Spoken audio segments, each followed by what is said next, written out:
지혜가 그의 집을 짓고 일곱 기둥을 다듬고 짐승을 잡으며 포도주를 혼합하여 상을 갖추고 자기의 여종을 보내어 성중 높은 곳에서 불러 이르기를 어리석은 자는 이리로 돌이키라. 또 지혜 없는 자에게 이르기를 너는 와서 내 식물을 먹으며 내 혼합한 포도주를 마시고 어리석음을 버리고 생명을 얻으라. 명철의 길을 행하라 하느니라. 거만한 자를 징계하는 자는 도리어 능욕을 받고 악인을 책망하는 자는 도리어 흔히 잡히느니라. 거만한 자를 책망하지 말라. 그가 너를 미워할까 두려우니라. 지혜 있는 자를 책망하라. 그가 너를 사랑하리라. 지혜 있는 자에게 교훈을 더하라. 그가 더욱 지혜로워질 것이요 의로운 사람을 가르치라. 그의 학식이 더하리라. 여호와를 경외하는 것이 지혜의 근본이요 거룩하신 자를 아는 것이 명철이니라. 나 지혜로 말미암아 내 날이 많아질 것이요 내 생명의 해가 내게 더하리라. 내가 만일 지혜로우면 그 지혜가 내게 유익할 것이나 내가 만일 거만하면 너 홀로 해를 당하리라. 미련한 여인이 떠들며 어리석어서 아무것도 알지 못하고 자기 집 문에 앉으며 성읍 높은 곳에 있는 자리에 앉아서 자기 길을 바로 가는 행인들을 불러 이르되 어리석은 자는 이리로 돌이키라. 또 지혜 없는 자에게 이르기를 도둑질한 물이 달고 몰래 먹는 떡이 맛이 있다 하는도다. 오직 그 어리석은 자는 죽은 자들이 거기 있는 것과 그의 객들이 수월 깊은 곳에 있는 것을 알지 못하느니라. 아멘. 잠언 9장은 잠언 1장부터 9장의 대단원으로 지혜와 여호와 경외를 중심에 두고 의인화된 지혜와 미련한 여인의 초청이 대조되고 있습니다. 먼저 1절부터 6절은 의인화된 지혜가 잔치에 초대하는 장면을 보여줍니다. 1절과 2절을 보면 의인화된 지혜가 장엄한 집을 짓고 잔치를 준비하는 장면을 보여줍니다. 1절에서 지혜가 지은 집은 7 기둥을 깎아 만든 집인데 완전수인 실을 사용해 지혜가 지은 집이 위엄이 넘치는 완전함과 장엄함을 표현하고 있습니다. 2절에서 지혜는 짐승을 잡고 포도주를 혼합하여 잔치를 준비하고 있습니다. 고기와 포도주는 일상적인 음식보다는 축제의 자리에 사용되는 음식입니다. 포도주를 혼합한다는 것은 향이나 꿀을 섞어 더욱 향기롭게 만드는 것입니다.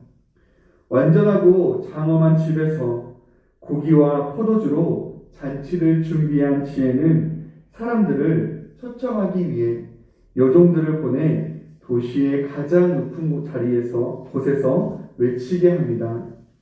마치 왕궁의 수행원처럼 축제의 시작을 알리는 이 외침은 사람들을 초대하기 위한 부름입니다.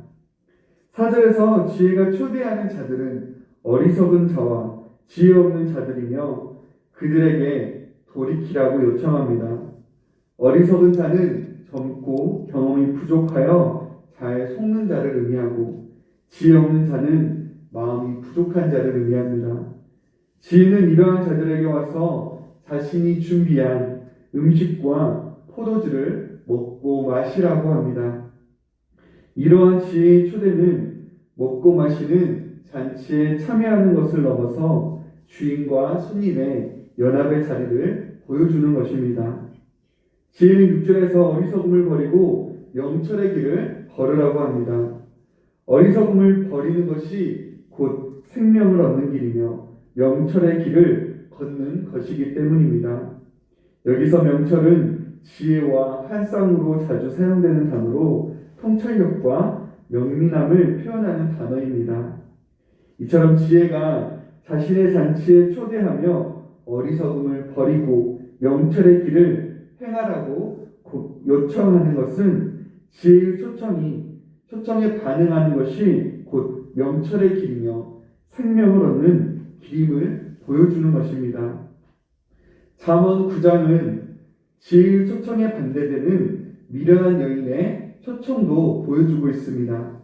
그 내용이 본문 13절부터 18절에 나와 있는데, 지혜와 반대편에 있는 미련한 여인은 수다스럽게 떠들고 있지만 어리석어 아무것도 알지 못한다고 합니다. 이 미련한 여인은 성 높은 곳에 있는 자리에 앉아 있는데, 이 자리는 재판관이나 군주가 앉아 있는 자리를 의미합니다. 높은 곳에 앉아 있는 미련한 여인은 15절에서 똑바로 자기 길을 가고 있는 사람을 부르며 앞에서 보았던 지혜의 초청처럼 어리석은 자와 지혜 없는 자를 불러 초대합니다.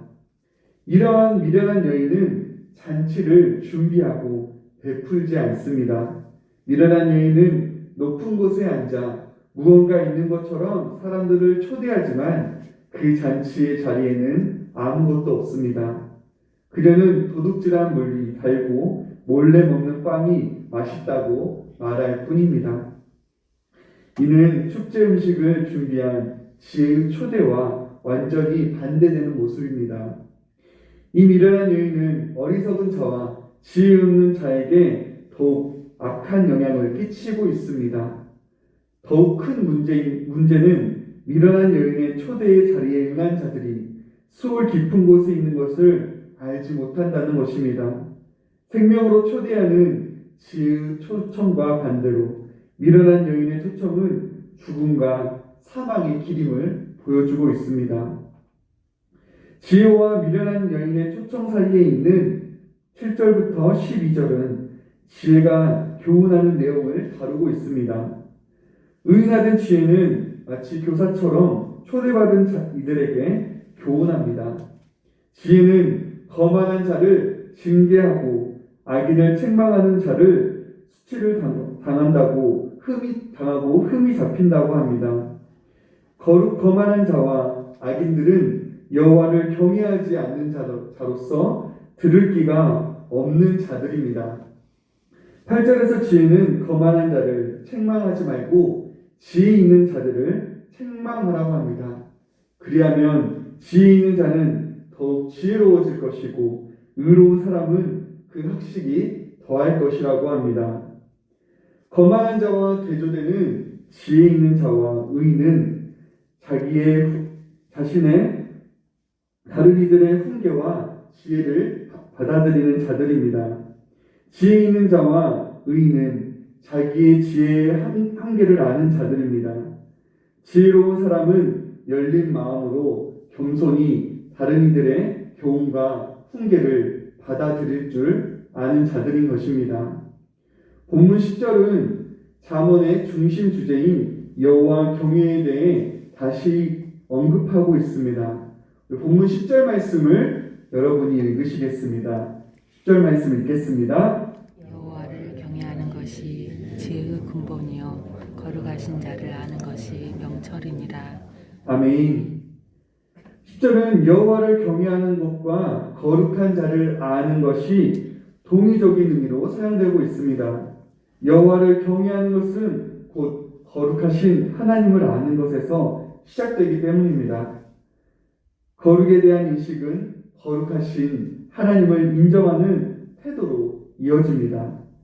11절은 여호와를 경외하고 거룩한 여호와를 아는 자가 얻는 유익에 대해 말하고 있습니다. 여호와를 경외하는 지혜와 거룩하신 여호와를 아는 명철로 인해 내 날이 많아질 것이고 내 생명에 해가 더할 것이라고 합니다. 오늘 본문은 이처럼 지혜와 미련, 생명과 죽음 중 무엇을 택할 것인가를 요청하고 있습니다. 우리 인생은 이러한 선택의 기로에 놓여 있습니다. 세상은 무엇이 참된 복이고 지혜인지를 잘 알지 못합니다. 그렇기에 세상 사람들은 늘 미련과 거만, 악과 죽음의 길을 선택하여 걸어갑니다. 신자 또한 예외 없이 선택의 기로에 놓여 있음을 우리는 잘 알아야 하겠습니다. 여호와를 경외하는 것이 참된 지혜임을 알면서도 우는 사자와 같이 산길자를 찾는 마귀의 유혹 앞에 때로는 흔들릴 때가 있습니다.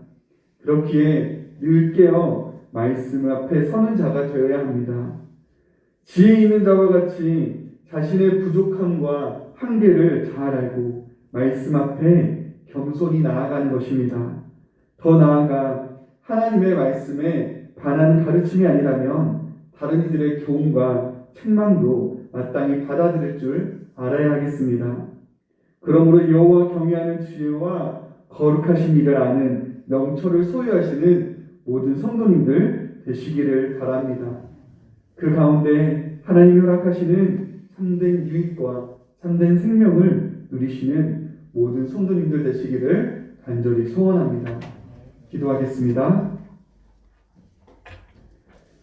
하나님 아버지, 지혜와 미련, 생명과 죽음의 기로에 놓여 있는 우리의 인생임을 보았습니다. 여호와를 경외하는 것이 지혜의 근본임을 잘 깨닫게 해주시고 늘 깨어 말씀 앞에 서게 해주시옵소서. 자신의 부족함과 한계를 아는 자가 되게 해주시고 말씀 앞에 겸손히 서는 지혜자가 되게 해주시옵소서. 말씀을 통해 더욱 지혜로운 자가 되게 해주옵시고 그 가운데 하나님께서 허락하시는 유익과 생명을 누리는 삶 살아가게 해 주시옵소서. 하나님, 이 시간도 하나님 앞에 나와 기도하게 하시니 감사합니다. 하나님 앞에 겸손히 엎드리는 시간 되게 해 주시고 때를 따라 도우시는 하나님의 귀한 응답과 회복의 역사가 있게 하여 주시옵소서. 감사드리며 예수님의 이름으로 기도드립니다. 아멘.